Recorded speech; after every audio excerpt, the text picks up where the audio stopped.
In the heart of Southern Africa lies a city where tradition and modern life blend in a dance as old as time.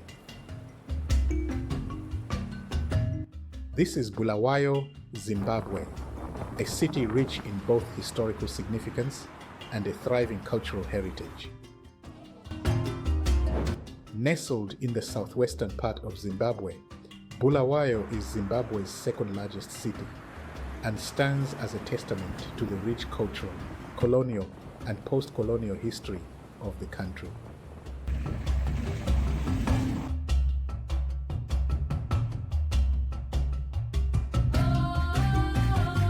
Known as the City of Kings, Bulawayo has borne witness to many milestones in the nation's past.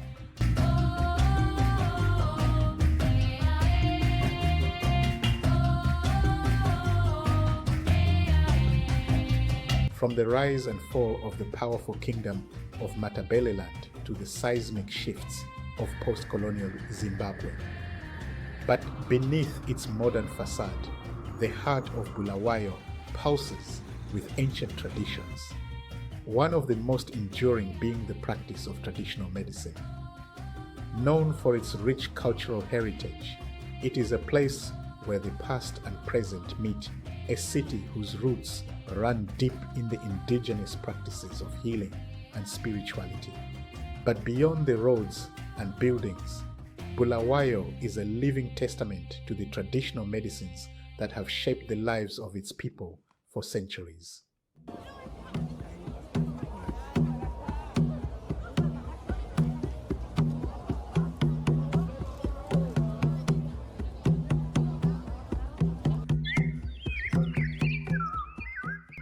In these quiet corners of Bulawayo, the ancient art of traditional healing continues to flourish. Traditional medicine is not just a relic of the past, it is deeply woven into the fabric of everyday life, offering a vital connection to the land and the ancestors. But what makes Bulawayo's healing practices unique? How does its history influence the way traditional medicine is practiced here?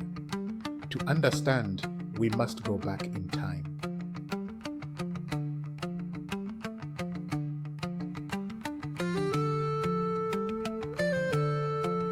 Bulawayo's origins trace back to the late 19th century, before the arrival of European settlers, where it was already an established hub of the Nguni speaking peoples, particularly the Ndebele, who made it their capital.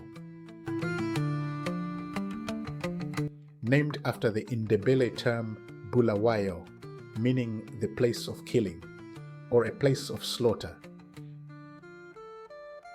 It was a significant political and military stronghold for the Ndebele people under the leadership of Lobengula, son of King Mzilikazi Kamashobani. The name was in recognition of an armed struggle that Lobengula was involved in when he ascended to the throne. The Ndebele kingdom can be traced back to Mzilikazi Kamashobani, who relocated his people, the Ndebele, from northern KwaZulu-Natal in South Africa and established Bulawayo as a powerful city in the heart of Southern Africa, becoming a place where cattle, gold, and ivory flowed, facilitating the kingdom's rise in prominence. A powerful leader, Mzilikazi brought with him not just his warriors, but an array of wisdom, including knowledge of healing practices that had been passed down through generations. The Ndebele people, like many indigenous groups across Southern Africa, understood the intimate relationship between people, nature, and the spirit world. Traditional medicine was central to their worldview, a seamless blend of physical, spiritual, and mental health. Medicine was not separated from culture nor from faith. Every ailment was believed to have both a physical and spiritual cause. Healing was a communal process. Songs, rituals, and herbal remedies combined to restore balance within the individual and harmony within the community. As the Ndebele kingdom grew, knowledge of healing spread across villages, passed down orally from generation to generation, with each treatment or ritual tied to ancestral wisdom in ways that reinforced identity and unity. Inter-ethnic contact with groups such as the Shona, Tonga, Venda, and Kalanga encouraged the sharing of medicinal knowledge and healing practices, creating a rich and diverse traditional medical system in Bulawayo. Additionally, the Shona had earlier traded with Arab and Portuguese traders from the 15th century along the coast of Mozambique, who introduced new herbs and remedies which blended with local traditions and made indigenous medicine more adaptable and advanced.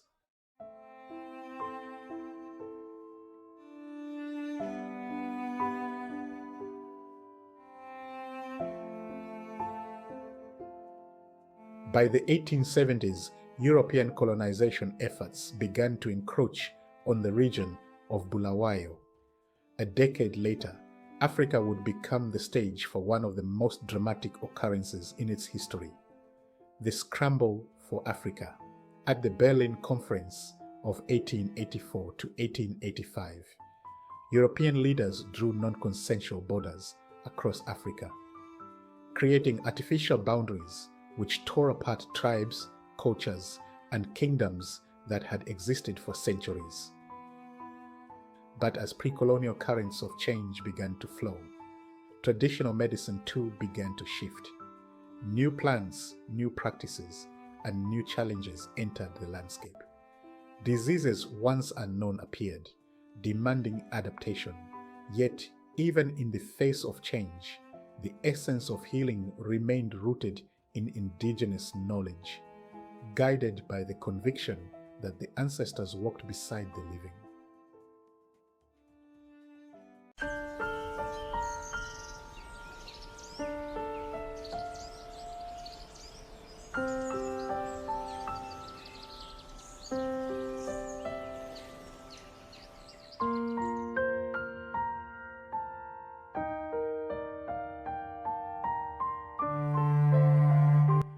With the colonization of Bulawayo by the British South Africa Company in the 1890s, traditional medicine was pushed underground.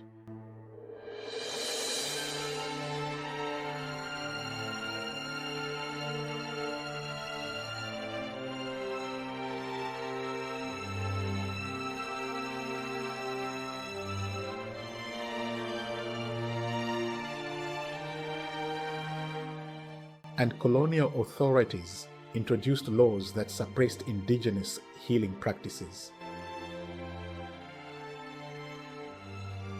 branding them as superstition or witchcraft. Witchcraft suppression acts criminalized healers and broke their public authority, while Western-style hospitals and clinics were built to serve colonial settlements. European settlers introduced new systems of government, education, and health, often dismissing African traditions as backward.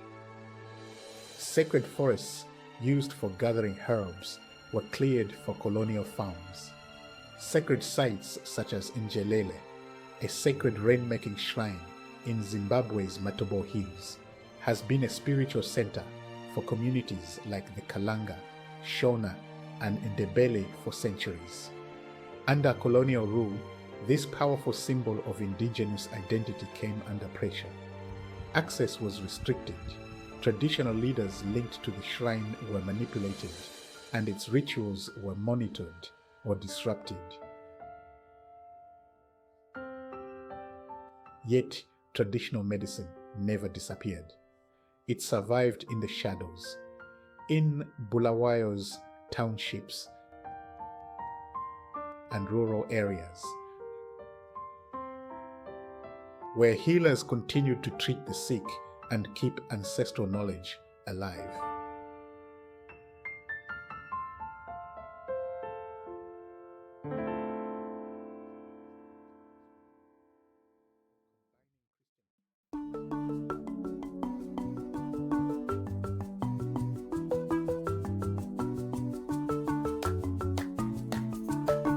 After independence in 1980, Zimbabwe sought to reclaim and legitimize its indigenous roots.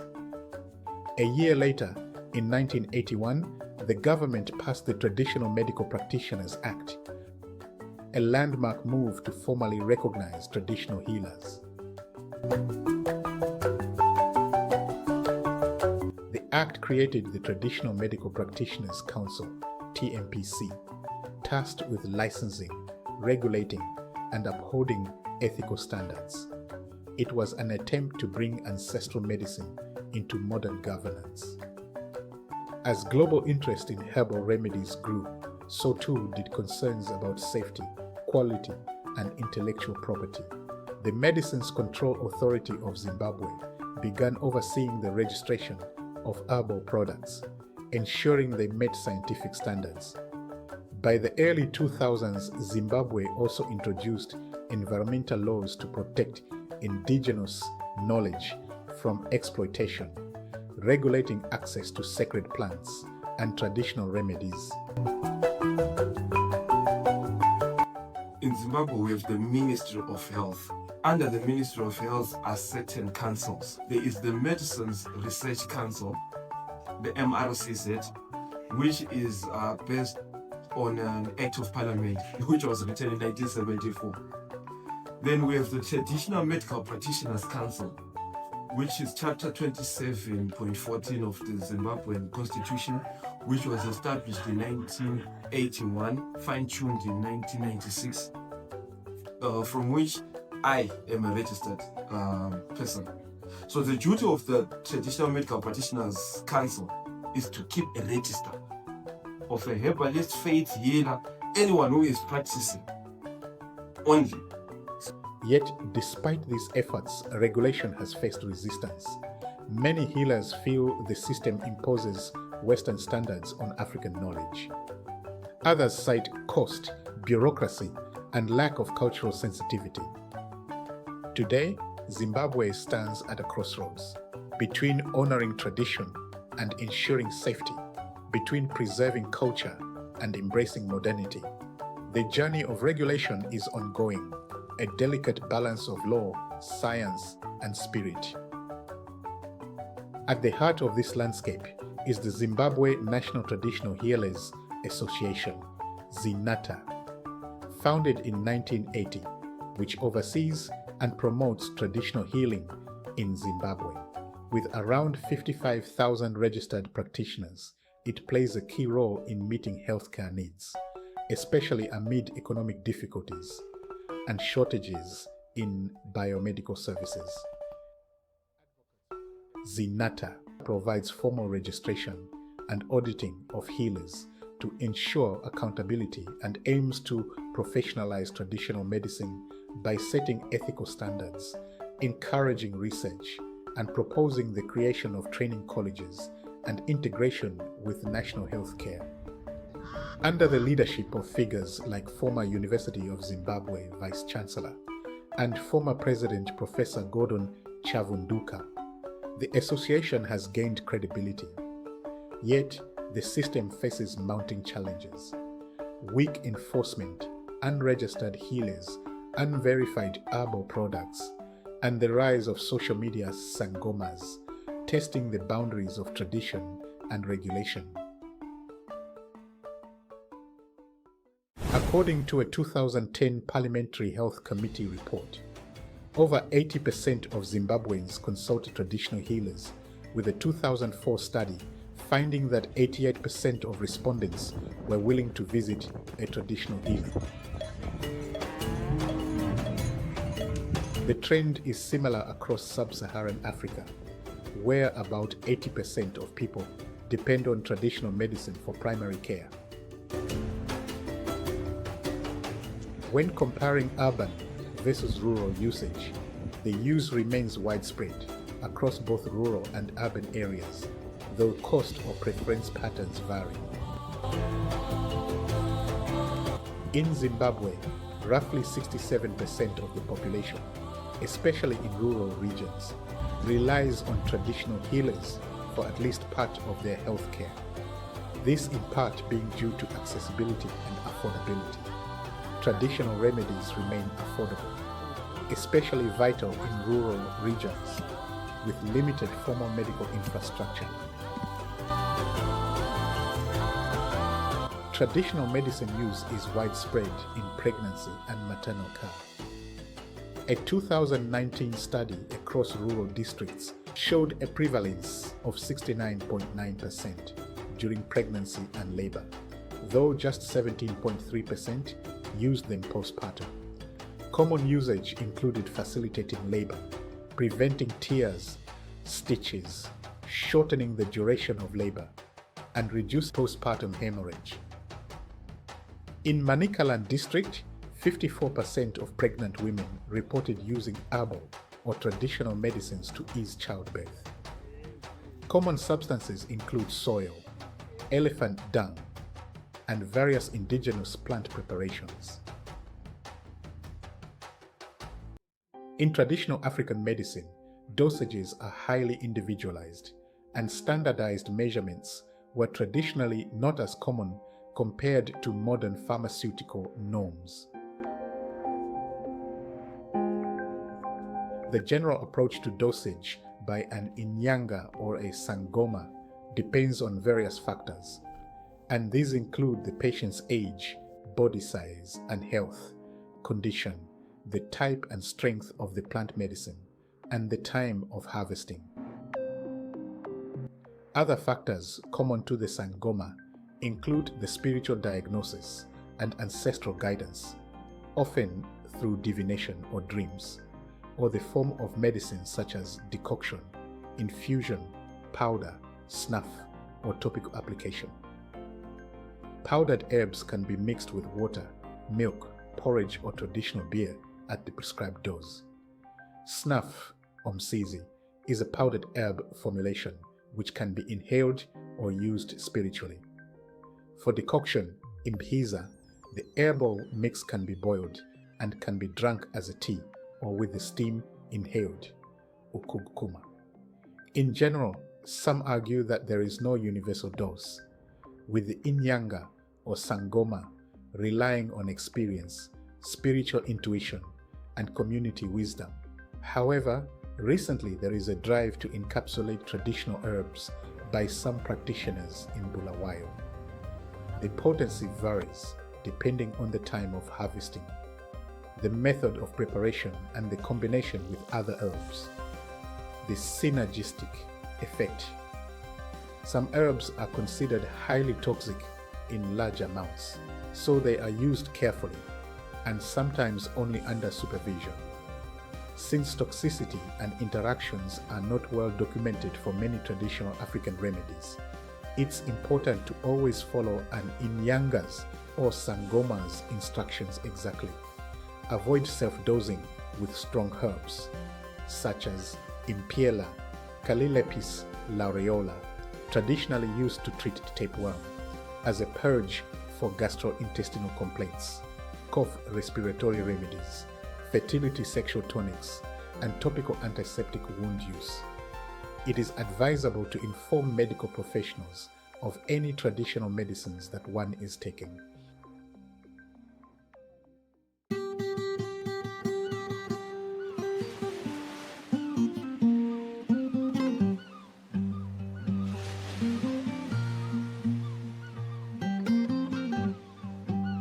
In Southern African traditional healing systems, including within the Ndebele, Zulu, and Swazi, the key protagonists within these systems are the Inyanga and the Sangoma, two distinct but complementary types of healers.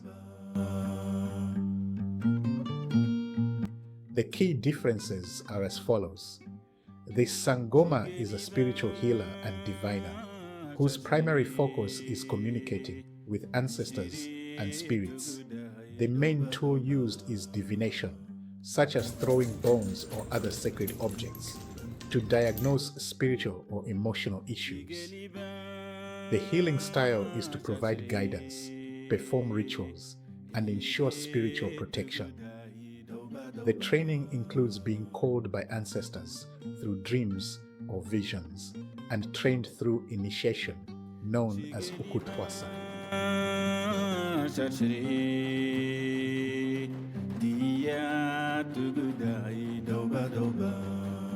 The Inyanga, on the other hand, is a herbalist or traditional medicine expert whose primary focus is physical healing using indigenous herbs and natural remedies. The main tools are collecting, preparing, prescribing muthi, traditional medicine. The healing style includes treating physical illnesses, wounds, or conditions using plants and other natural substances. The training is often passed down through family or learned through apprenticeship. In some cases, one person may be trained as both, but traditionally, their roles are distinct. Additionally, there may be overlaps between the two roles, with spiritual practices being employed by Inyangas in some instances, such as harvesting certain herbs. In the Shona culture, primarily in Zimbabwe, the traditional healing system also distinguishes between different types of healers, but the terminology and roles differ slightly from those in Nguni cultures, like the Zulu, where terms like Inyanga and Sangoma are used. Here the key players are the Nanga, a traditional healer, the Svikiro, a spirit medium, and the Gona or Muporofita, a prophet. Nanga is a broader term covering both physical and spiritual healing. The Nanga, or traditional healer, is a general healer who may use herbs, divination, or both. Some Nangas specialize in herbal remedies, similar to an Inyanga, while others focus on spiritual causes of illness and perform divination, similar to a Sangoma. Many are both herbalist and diviner, unlike in Nguni cultures where these are more clearly separated. The spirit medium Svikiro role is more distinct and tied to ancestral possession and community guidance. The Svikiro is usually possessed by ancestral spirits, Midzimu, or powerful guardian spirits, Mondoro. He or she enters trance states to deliver messages from spirits or offer guidance to the community. They are usually more politically or spiritually significant, often connected to chieftainship or national ancestral spirits.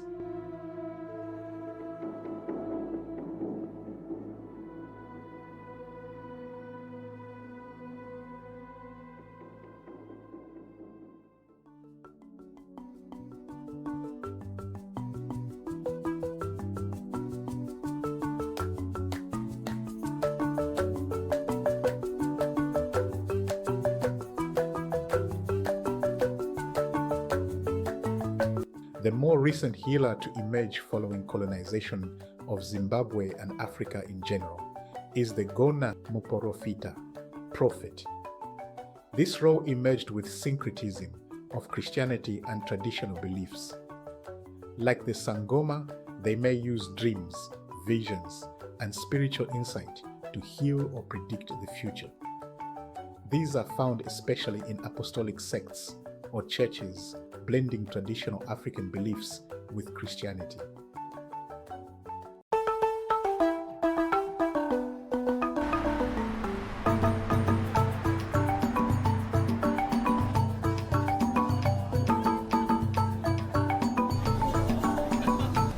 Amidst Bulawayo's bustling streets, the timeless battle between traditional medicine and modern science unfolds.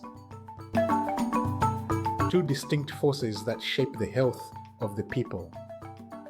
From ancient healing practices passed down through generations, to the cutting-edge medical advancements that promise a brighter future.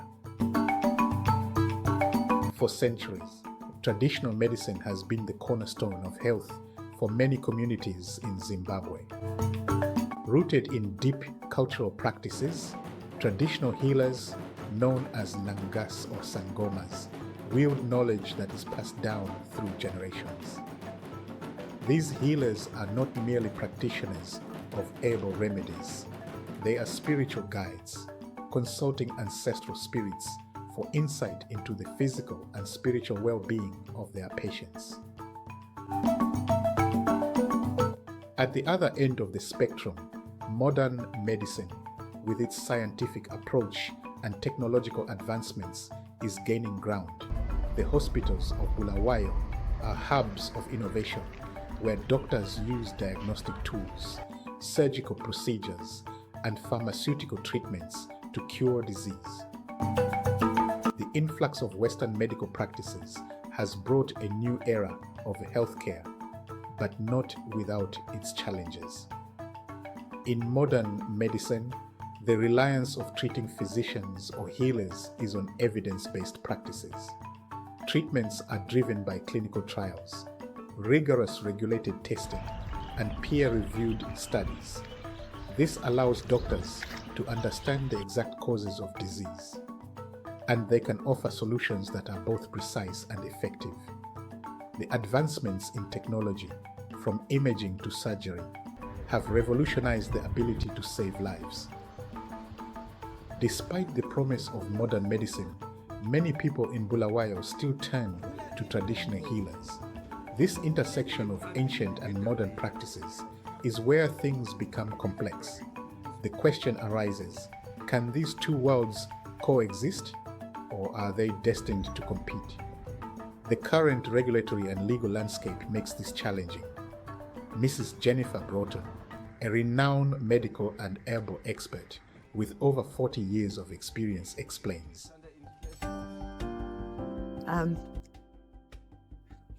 Collaboration with the medical practitioners, no, not because I don't want to, not because they don't want to, but they are, by law, if you like to say, they are handcuffed. They can't just collaborate with us. When quizzed, Dr. Ranga, a highly respected family physician and psychiatric expert with over 20 years of clinical experience, shares his insights. He articulates a clear openness to collaborative approaches, emphasizing that the ongoing challenges faced by treating physicians make such partnerships not only valuable, but essential.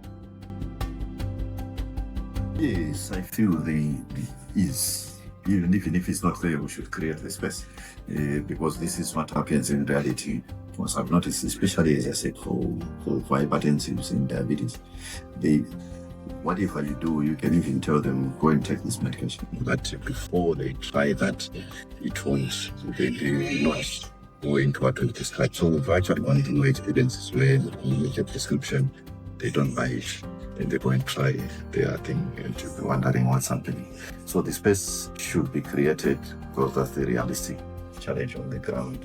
It will not work to just assume that people will take what we say, because they don't. It's really the best way to go, where you tell them when they believe something else, and more so when they end up with what looks like results. In Bulawayo, as well as across Zimbabwe as a whole, two healing worlds coexist: Western medicine and traditional medicine. Each offers hope, yet their relationship is marked by tension and misunderstanding. Traditional healers remain the first point of care for many, especially in rural areas where hospitals are distant and costly. Their remedies, rooted in ancestral knowledge, are trusted, affordable, and culturally resonant, but they face challenges: lack of scientific validation, inconsistent quality, and weak regulation. On the other hand, Western medicine provides proven treatments, yet struggles with accessibility, cost, and cultural disconnect. Many patients quietly move between the two systems, seeking healing where they feel understood. Efforts to integrate both have met resistance, from distrust, secrecy, and poor communication between healers and doctors. Still, there's growing recognition that collaboration could strengthen Zimbabwe's healthcare, blending science with tradition, modern care with cultural wisdom. The question remains, Can these two worlds find harmony? Or will mistrust continue to divide the path to healing?